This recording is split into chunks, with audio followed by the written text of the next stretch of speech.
one of the most charismatic actors of Indian cinema, a formidable star, a wonderful dad to his gorgeous 6-year-old son Ayan, a fantastic husband to his wife Parveen, a wonderful co-star that I actually worked with a while ago, and a really lovely, lovely guy who's written a fabulous book, A Kiss of Life, which I've read cover to cover. I couldn't put it down. Here's the fantastic Emraan Hashmi.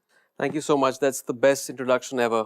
Thank you. Really a huge thanks for being on the show. My pleasure. So before we get to talking about the book and this phase of life, going back in time, how did you decide, or when did you decide that you wanted to be an actor? Well, I never wanted to be an actor. I wanted to actually get into graphic designing in films. So I did a special effects course, and then I started assisting in films. And then acting happened by accident when Mr. Mahesh Bhatt offered me this film, Footpath, in which I was cast as a supporting actor. In the book, you say you don't like the serial kisser tag. I hate it. But you did go down that route. Yes. So, the love of your life, Parveen. Yeah. How did she take to the kissing and stuff? She hated it. Yeah. How did you? She's made peace with it right now. Parveen, if you're watching, hats off. And I'm sure if you were in her position, you'd find it really hard. So, I wouldn't let me work. Yeah. I wouldn't let me work in films. Yeah. So I think that's a big sacrifice that she's made. Yeah, it's really commendable. It is. Now coming to the miracle of your life, what was your first reaction when you saw baby Ayan? Well, I was excited, joy, happiness, fear. It was a whole bunch of emotions, me and Parveen. Both of us always wanted kids. Kid right now because he's a handful. Yeah, so I don't know about the second one. I don't know how you handle two boys. 2 boys, 6 and 4. It's amazing, but it's definitely it's a task a with one. He just brought in this joy, this vitality, took our relationship to the next level. Now going to the very difficult part, the fear of the C word, cancer. Yeah. One of the things that I think you have done, which is a huge, huge achievement, is to write a book and help raise awareness to eradicate that fear. Yeah. So how did you react when you were told of the diagnosis? It didn't in any way make any sense for us because there was no warning sign, there was no accompanying fever, there was no physical discomfort. There was only one thing that we missed as parents, and that was the tumor that had grown on the left side. There was a bump here. And it went unnoticed. We thought he was putting on weight. And I think the first thing we felt was a feeling of guilt. He was 3 years, 10 months then. And we've made the choices for this kid. And where did we go wrong? I don't think it's fair to blame yourselves or even After doing the reading, I realized that. questions. After doing all the reading, I realized that. When they removed the tumor, it went through the pathology report and we didn't know what was going to come back. Because in his case, there is the favorable, unfavorable, and also there is 4 stages of cancer. God forbid, had it been unfavorable, chemotherapy doesn't work. That was a very testing first 2 weeks. And of course, after that, the next year was extremely hard for our entire family. But I guess we were ready to fight it out. Yeah. As any parent would in the situation. As you mentioned in the book, I think another big obstacle apart from this was also moving to Canada for the treatment. Of course, you had to leave them there and come back for your work commitment. You know, the reason I took him there is not so much for the chemotherapy, that was obviously essential, but they have a field there which is also psychosocial oncology, which is the emotional impact it has on the kid. Right. I didn't want him to change as a person because once it scars you, that's for the rest of the life that stays there. Right. You know, so we wanted to know how to address this. And the first thing we learned was that you have to tell the kid that the kid has cancer, and they're going to overcome it and become stronger.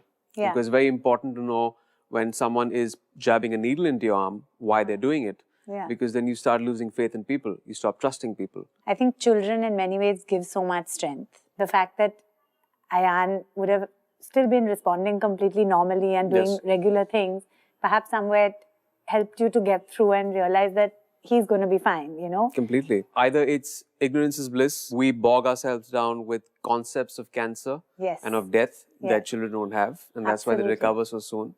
Absolutely. So these things, I think, played a huge part. And that's why the final chapter in the book, it took me a couple of months to realize, to pen that down. Right. Of how my son, in a way, kind of inspired me to live my life. I have to admit, I was crying when I read that part. Yeah. Because, you know, the running the race, insisting on running, then falling twice. And then I can't even imagine what you guys went through. Yeah. You know, getting up and doing that. Yeah. It's amazing. I knew that, you know, any kind of trauma, an incident like this of your son falling ill or death, it does change you. But it's very essential to take a certain kind of positivity out of it, Absolutely. because that can really wreak havoc in your life, in your family's life. It happened because it made us stronger as Yeah. a unit.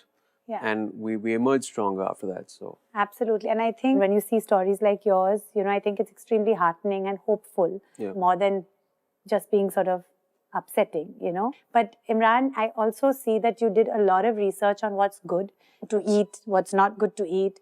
I think Yeah. that's also extremely helpful. 85% of cancers are lifestyle related. We can't control the air we're breathing. Right. Because it's really bad. What we can control is our stress levels, Yeah. which thankfully kids don't have so much of. What we drink, what we eat, keeping them active and exercising. Yeah. Next month, the book will be launched in Hindi Yeah, and that's Marathi, great. That's which great. hopefully will go out to more people. Yeah. And the last 2 chapters are just about what you can stop when you're taking chemotherapy. Stop eating this right now, even if you're not taking chemotherapy, because it's carcinogenic. If there's any one thing for anyone out there who may be in a similar situation, anything you'd like to say to get them through? Well, this is something that got us through the entire episode of cancer and fight it out, was just hope. Hope is what gets you through all these situations. Time heals, and it just feels like it's too much to handle when it's happening, when you have that obstacle, when you have that hurdle. But if you're optimistic and if you have that hope, everything falls into place. So before we say bye, Emraan, we'd also like you to pick a piece of furniture and we'd like to auction that piece for any cause of your choice. I think that the green stool behind is nice. So if you could sign it and put any message, and this is going to go to Tata Memorial. Live life. That's great.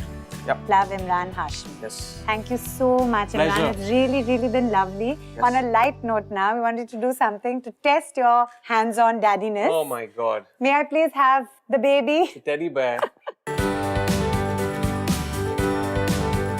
Okay, Which is great, which makes it... Pamper the teddy bear. 1, 2, Obviously, I made a mess by now. 4. Oh no, the potty's coming out. Oh God, this is exactly what I do. That's why my wife doesn't make me do it. 7, 8, There you go. 9. Potties all over the place. Wow, One happy teddy. well done, not bad. 7, on 7.